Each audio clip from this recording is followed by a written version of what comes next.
Let's talk energy. The broader the bar, the greater the volume of crude that comes out of this or that place. The taller the bar, the greater the cost of producing it. Now, this is data from roughly 10 years ago.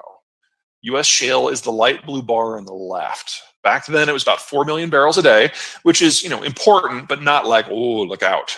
The United States was using 20 million barrels per day of crude at the time. So it moved the needle, but it didn't really change the game. But since then, we've had changes in how we manage finance and water and drilling and data, and this is where they were at the dawn of the coronavirus crisis.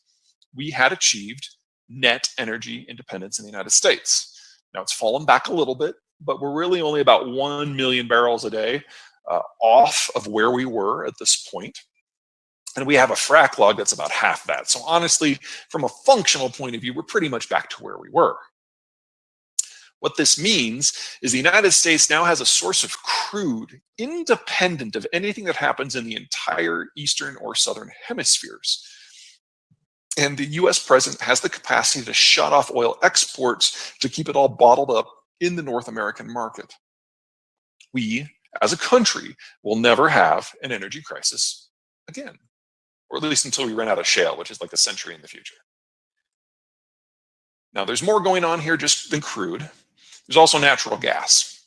This is what I like to call the checkbook map. It's just the world at night. Every concentration of lights is a place where there's a lot of people who can pay their power bill. This is the most important city in the history of civilization. Marshalltown, Iowa, that's where I'm from. This is Bismarck, North Dakota, and this is not a giant block party. It's the Bakken oil fields. It's a shale project, and it's lit up because of a problem with transport. Now, oil's a liquid. You can put it into any sort of container. It doesn't have to be sealed, doesn't have to be pressurized, and you can move it almost any way you want. Barge, rail car, truck, you name it. But you can't do that with natural gas. You have to have a pressurized system to gather it, to transport it, and to get it to a point of use. And that point of use has to process it at the pace that it comes in because storage is almost impossible. It disperses otherwise. Now, here in the US, we have the world's largest and most distributed and most redundant natural gas system in the world. But we can't keep up with the associated natural gas that's coming up out of the shale oil fields as a byproduct. So it gets dumped into the system at below cost. Based on whose numbers you're using, upwards of half of the natural gas produced in this country is sold at a loss. Well, what can't you do with the bottomless supply of the world's base material? Well, we burn a lot of it for power, and it's now our #1 electricity source. But we've also rejiggered our entire chemical system, and this is where you guys come in. If you start at the bottom left with crude oil, you refine that to get something called naphtha, and eventually you use that to make daughter products. If you start at the bottom right, the light gray bar with natural gas, you crack it to get ethylene, and you use that to make daughter products. Now, normally, you would only use natural gas to make this relatively narrow product set because it's difficult to work with. There's a 5-to-1 price difference between natural gas and oil normally, but not here. In the US, because of the shale projects, the price differential is closer to 2-to-1. So we have retooled our entire petrochemical system to run on this stuff wherever we can. Why does this matter to you? This is fertilizer, and this is pesticides, herbicides, and fungicides. Good luck growing citrus without those things.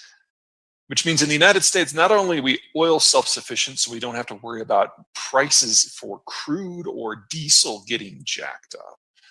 The things that we use for our inputs in everyday life, and agriculture in particular, actually use a different feedstock that the rest of the world doesn't have access to.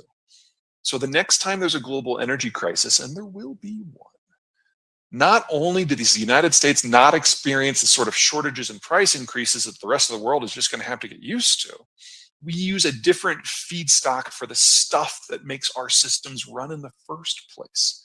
So you can have stable prices for all your inputs here, where everyone else, it's high and erratic. Now, there is a problem, and that's agriculture. Now, the United States is largely divorced from the rest of the world's economic systems, but agriculture is the exemption because you guys are just too damn productive. Roughly 1 out of every 3 to 1 out of every 4 calories that we produce, it has to be exported because we just can't consume it all. Which means that if other countries want to target us in trade talks, they always go after agriculture because it's the only point of vulnerability. What I've done here is I've laid out a number of products by the percent that has to be exported. And as a rule, the further you are to the left, the bigger the problem. But there's some subcategories here that are worth calling out. Anything that is in red is a specialty product that has a very geographic concentration of where it is exported to, which makes it incredibly vulnerable to trade pressures independent of anything else. These are ones that I'm really worried about. Anything in gray is a product where the overcapacity that is built up in the American system has taken years, and the correction to a export volume that's a little bit more realistic is going to be really, really painful. You'll notice that pork specifically is in both categories. And then, of course, we've got citrus in the yellow. Fairly low on the scale. Not generally considered a specialty product. Now, that doesn't mean that your future is painless. It doesn't mean that you're immune to trade pressure. But it does suggest that the economic and structural pain that you will face in this transition period is going to be manageable. Because if you think forward to a world where supply chains break down, where diesel prices go up, where fertilizer is harder to get, most producers in most of the world, in most crops, are going to face extraordinary challenges. But not in the United States. Our entire supply chain runs on different things, and it's domestic. So our output is going to be stable, assuming that the market supports it. In your industry, I think you're going to be okay. I want to talk about some of your competitors and some of your target markets. This is simply the major exporters in terms of sheer bulk.